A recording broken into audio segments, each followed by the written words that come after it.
Olá pessoal! Nesse vídeo trataremos sobre algumas questões escolares comumente relatadas pelos pais em adoção tardia. Crianças em idade escolar que chegam pela via da adoção tardia, não raro, apresentam alguns problemas escolares que podemos até dizer que são típicos pela frequência com que ocorrem. O primeiro deles é um atraso escolar relevante e que muito incomoda aos novos pais. Outro problema comumente relatado é o péssimo comportamento no ambiente escolar, com brigas com os colegas, desobediência aos professores e roubo de pequenos objetos de colegas. Também é comum termos relatos das imensas dificuldades com as tarefas escolares a serem feitas em casa.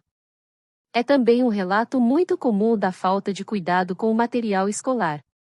Pedem ou estragam tudo em poucos dias, obrigando à reposição. Algo que deve ser muito bem refletido pelos novos pais é: em que escola colocar meus filhos que chegam pela adoção tardia? Mas, um momento. Antes de começarmos, quero pedir a vocês que assistam a todos os vídeos do canal para ajudá-lo a crescer.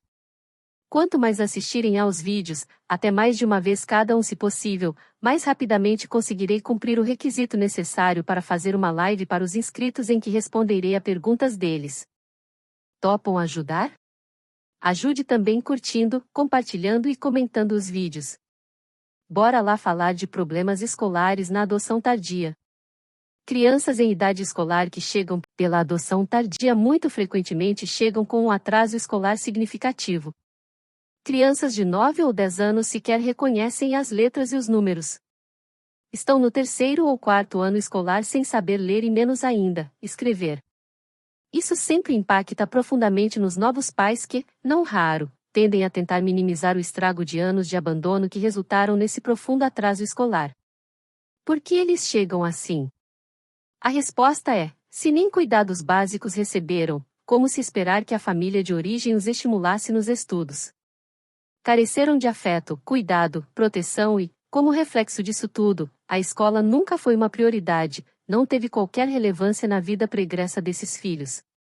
Enfatizo, não tiveram afeto, cuidado e proteção. E tudo isso antecede, se sobrepõe, à escola, não é? Deve também anteceder e se sobrepor nas preocupações de vocês quando os filhos chegam em casa. Os pais tendem a tentar recuperar o atraso escolar como se isso fosse capaz de comprovar que são bons pais. Todavia, eles não devem focar na escola no primeiro ano em casa.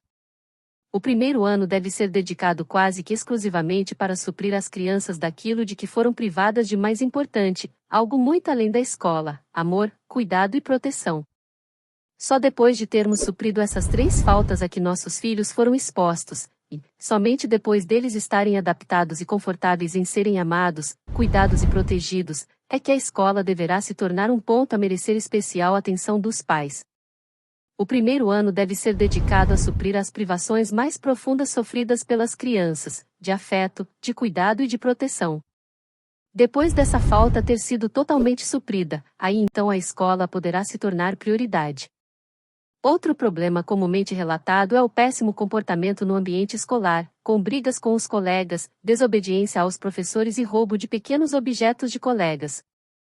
Não podemos jamais nos esquecer de onde vieram nossos filhos. Só são destituídas do poder familiar crianças que tenham tido seus direitos mais fundamentais violados. Só assim o judiciário autorizará a destituição do poder familiar. Crianças privadas do básico são sobreviventes. E sobreviventes sobreviveram por serem duros, fortes, indestrutíveis. Foram forjados no que há de pior em nosso mundo. Assim, sobreviveram por sabem se proteger, por desconfiarem dos adultos e por terem se apropriado daquilo que precisavam sem aguardar que alguém se prestasse a lhes garantir algo. Aprendemos a não ser agressivos com outros sendo protegidos e orientados que sempre haverá algum adulto de confiança para impedir que violências ocorressem.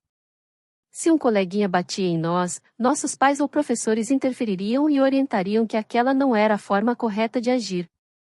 Agora pensem na realidade de que vieram seus filhos. Será que havia um bom adulto para os proteger e orientar?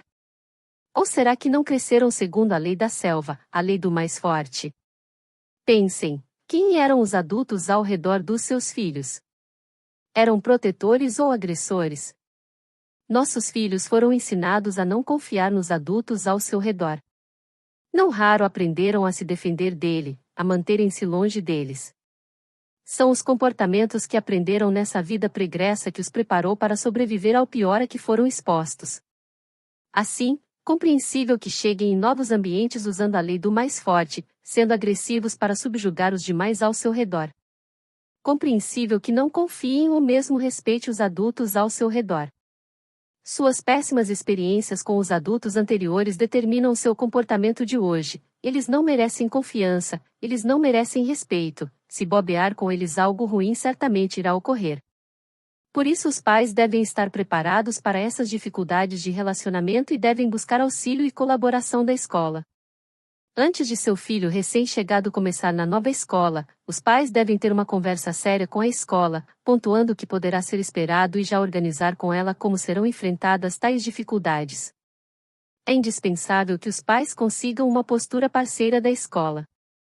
Também devem estar preparados, se necessário for, para mudá-los para outra escola, mesmo que no meio do período letivo. Estejam preparados para muitos recados estressantes no diário escolar e conversas duras com professores e coordenação. Não puna seu filho por esses maus comportamentos. Não funcionará e, não raro, até piorarão as ocorrências que se quer evitar. A melhor saída é acolher, validar os porquês do filho e, aqui está o pulo do gato, dialogar opções para os comportamentos que se quer minimizar.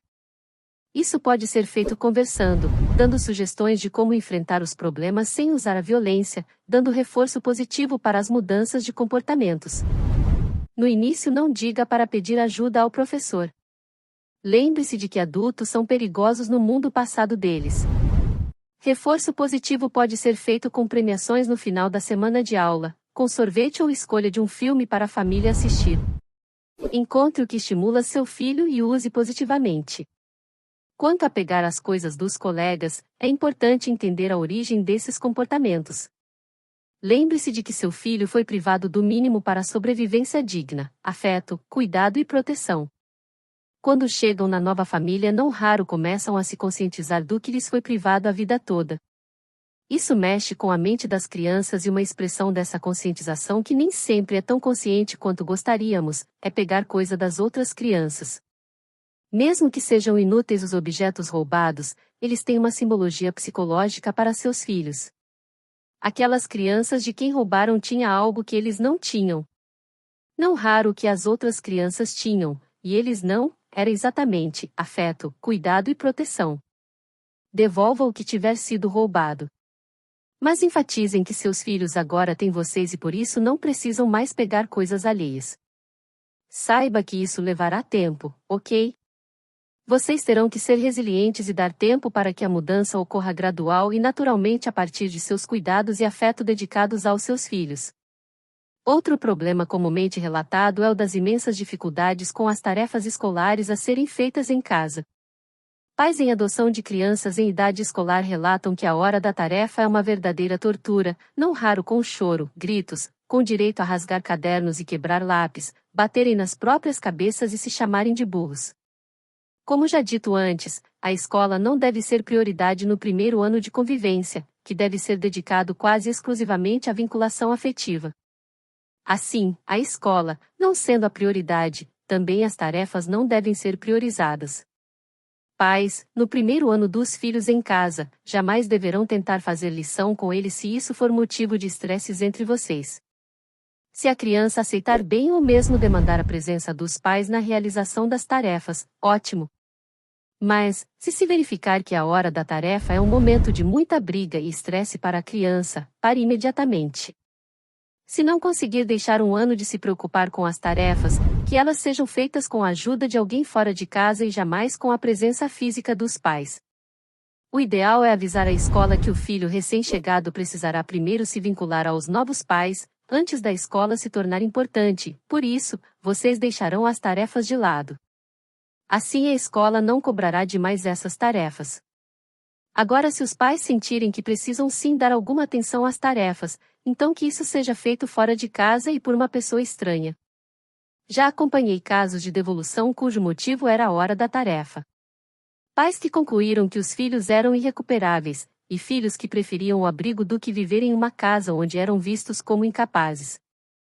Assim, entenda, é uma fase, e se der tempo ao tempo, após o estabelecimento de vínculos afetivos, chegará o momento de dar atenção às tarefas em casa com o auxílio dos pais. Outro relato muito comum dos pais é o da falta de cuidado com o material escolar. Pedem ou estragam tudo em poucos dias, obrigando à reposição. Novamente temos que lembrar das origens de nossos filhos e da total falta de afeto, cuidado e proteção com que viveram, ou melhor, sobreviveram. Quem não é cuidado não saberá cuidar. Primeiro a criança deverá passar pela experiência de ser cuidada para, só então, entendendo o que é ser cuidado e protegido, poderá desenvolver a capacidade de cuidar do outro e dos objetos ao seu redor. Afinal, eles próprios eram descartáveis, não é? Não compreenderão o que vocês esperam deles ao dizerem que devem ter cuidado com as próprias coisas. Coisas dadas por vocês, não é? Coisas que vocês disseram que eram deles. Mas que agora como que jogam na cara deles que não sabem cuidar. Entendam que eles nunca antes foram cuidados. Levarão tempo para entender que vocês agora estão cuidando deles. Eles não têm experiência prévia que lhes permitam compreender o que é ser cuidado, logo não entendem que o que os pais fazem é cuidar. Só depois que compreenderem isso, que se sentirem cuidados e protegidos, entenderão o que vocês querem que eles façam com os objetos que lhes são dados. Um dia seu filho lhe dirá: mãe e pai, você me protegeu. É nessa hora que ele entenderá o que é cuidar e proteger e, só então, será capaz de aprender a cuidar das coisas que vocês lhes dão. Assim, no primeiro ano, priorize materiais escolares baratos e facilmente substituíveis. Compre em lojas populares lápis, canetas, canetinhas, cadernos e apontadores. Perdeu ou quebrou? Substitua e diga: ainda posso repor X vezes. Brigar e dizer que eles são relaxados, etc., não irá ajudar. Só reforçará que as coisas que vocês dão não são assim tão deles como vocês disseram. Veja como a mensagem chega errada na mente dos seus filhos. Eles interpretarão tudo o que vocês fizerem com olhos das vivências anteriores, que, vocês sabem, foram péssimas, não é? Tempo e resiliência é o que ajudará vocês a chegarem ao ponto de seus filhos conseguirem compreender o que é o cuidar e proteger. Primeiro eles compreendem que são cuidados e protegidos. E isso não é falando que se aprende. Só se aprende sendo cuidado e protegido até o dia em que a compreensão chega. É daí que perceberá que eles passarão a cuidar das coisas e, também, de vocês. E isso acontecerá de repente, vocês verão. Por fim, vamos analisar um assunto muito importante: em que escola colocar os filhos que chegam pela adoção tardia. Veja, se o atraso escolar é um fato, os filhos que chegam não estão minimamente preparados para uma escola que cobre conteúdo e estudos. Isso não quer dizer que devam ser colocados em péssimas escolas, mas sim que a escolha é um momento importantíssimo e que impactará imensamente no período de adaptação à nova família. Vocês devem escolher uma escola mais acolhedora e afetiva do que forte nos estudos. Uma escola que aceite conversar e combinar com vocês como será feita a adaptação de seus filhos a esse novo ambiente. A escola deve se mostrar parceira e uma boa conversa com os professores que estarão em contato direto com seus filhos é indispensável. Até para sentirem-se, verdadeiramente, essa escola está disposta a colaborar. Caso vocês já tenham filhos em boas escolas, não se sintam frustrados em colocar no primeiro e até segundo ano da chegada dos filhos em uma escola diferente da dos irmãos. O foco é a criança e a melhor adaptação possível aos novos espaços sociais. Assim, colocar crianças com significativo atraso escolar em uma escola forte para evitar que haja tratamento diferente entre os irmãos é um erro grave que deve ser evitado. No direito temos uma regra que diz: igualdade é tratar os iguais igualmente, e os desiguais na medida da sua desigualdade. É o que devem fazer quando o assunto é em qual escola colocar os filhos que chegam. Se, excepcionalmente, sua criança chegar com um bom ou ótimo desempenho escolar, uma boa escola, puxada, será ideal. Mas a regra é que cheguem com atrasos importantes e, por isso, escolas fortes somente irão reforçar a diferença entre os que chegam e como a nova família idealizava que chegariam. Assim, uma escola pequena, acolhedora, inclusiva, é o que seus filhos precisarão no primeiro ano escolar. Uma escola que aceite que vocês conversem sobre como será a recepção e acolhimento dos filhos que chegam pela adoção tardia, e com comportamentos que demandarão tempo para serem modificados. Bom pessoal, era isso que tínhamos para conversar nesse vídeo. Gostaram do vídeo? Então ajude o canal se inscrevendo, curtindo e compartilhando esse e os demais vídeos e shorts. Toda semana temos pelo menos 2 vídeos novos que ajudarão vocês a fazerem adoções legais, seguras e para sempre. Contamos com vocês. Até a próxima, pessoal!